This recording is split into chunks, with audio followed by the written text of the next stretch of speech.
తల్లి భాగ్యలక్ష్మి స్కూల్లో ఏదో టూర్కి వెళ్తున్నారంటగా అమ్మ చెప్పింది. ఎప్పుడు వెళ్ళేది? అమ్మందా? అయినా స్కూల్లో వాళ్ళని తీసుకొని వెళ్తున్నారు అన్నాను కానీ నేను వాళ్ళతో వెళ్తున్నానని చెప్పలేదు కదా. ఎందుకనమ్మా, వెళ్ళొచ్చు కదా. 600 అని చెప్పారు నాన్న. వద్దులే, ఇంట్లోనే ఉండి అమ్మకు సహాయం చేసుకుంటూ తమ్ముడితో ఆడుకుంటే రోజు ఈజీగా గడిచిపోతుంది. నన్ను తమ్ముడిని చదివించడానికి మీరు ఎంతో కష్టపడుతున్నారు, మళ్ళీ ఈ ఖర్చులు ఎందుకు నాన్న? భాగ్యం రా.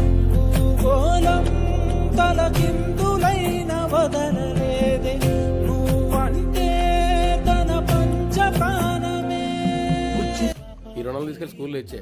టూర్కి నువ్వు వస్తున్నానని చెప్పు. నేను పనికి వెళ్తానా, సాయంత్రం వచ్చేస్తా. రేపు రాగానే మీకు డబ్బులు కట్టేద్దాం. అయ్యో నాన్న వద్దులేండి. నేను కష్టపడేదే మీకోసం తల్లి. పో.